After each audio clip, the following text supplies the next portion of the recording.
No, I'm not going to do any yard work today. Let's go find some Michigan Morels. I'm out of here.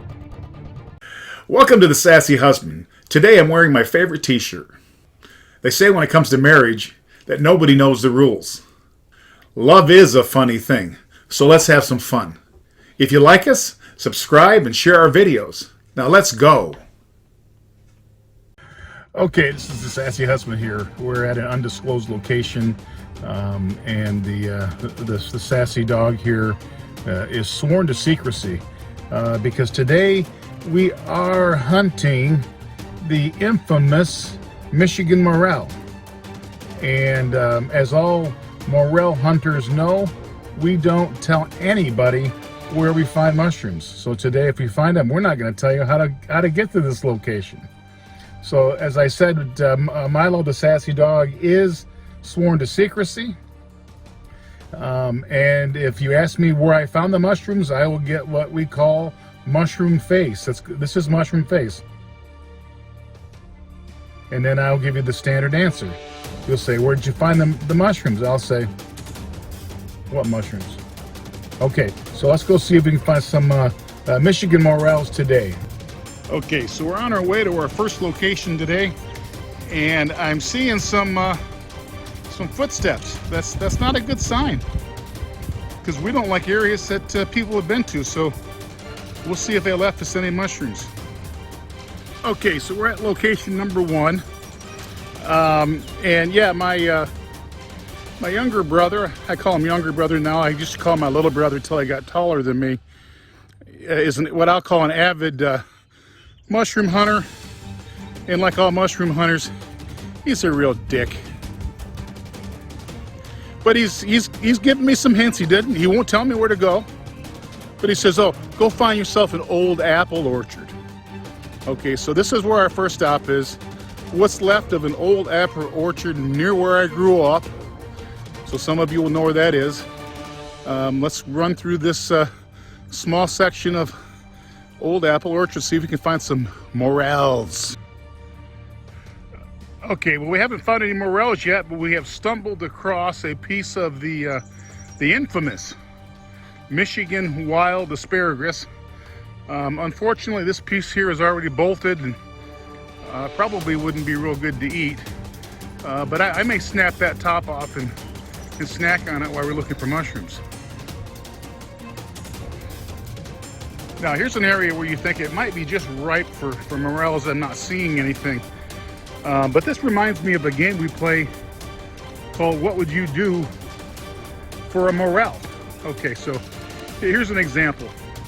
If you're on one side of a creek and you see a morel on the other side of the creek, do you walk through the creek to get the morel? Well, the obvious answer is yes.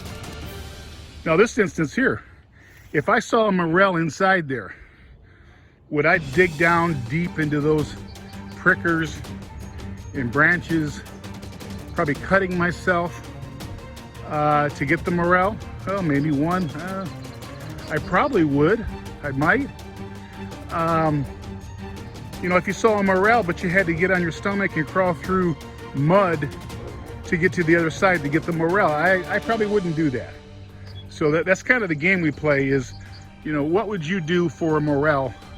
And depending on the intensity of the mushroom hunter, they will do different things to find and actually capture that Michigan morel.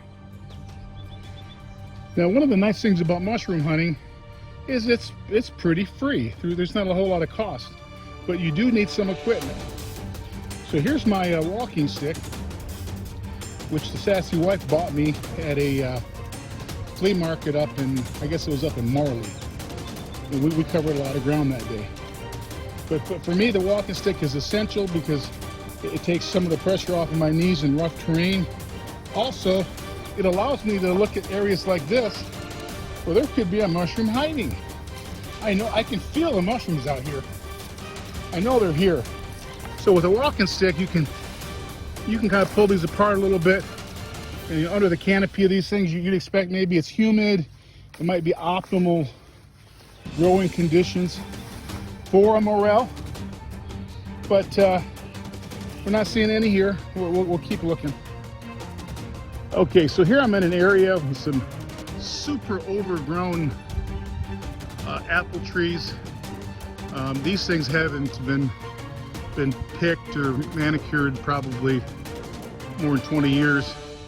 Now, according to my little brother, not little, younger brother, we should look under the canopy of the tree.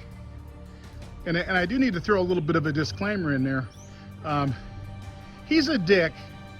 He's a dick about mushrooms. Everything else, he's a pretty cool guy. I need some help to call him up. He's there. He's a good brother, except for when it comes to mushrooms. Talk about mushroom face. He's got the professional mushroom face. Okay, so spot number one had a number of great looking areas, but produced 0 mushrooms. Very disappointing. Probably been out here an hour and a half, and I don't walk an hour and a half for nothing.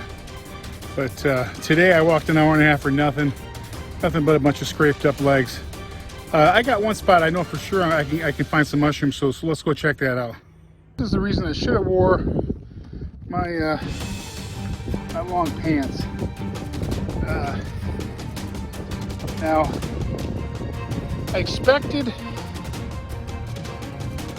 to get scratched up a little bit, and I expected it to be a little blood, but a little blood for a mushroom ain't a bad deal. What I didn't expect was a poison ivy. Okay, so I'm pretty sure I'm going to find some mushrooms here. We'll find out what they've got for me. Look at that. Look at all those mushrooms. I couldn't find one of them. But they're not selling any fresh morels.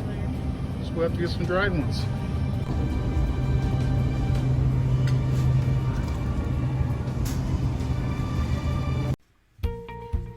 Please subscribe and share all of our Sassy videos.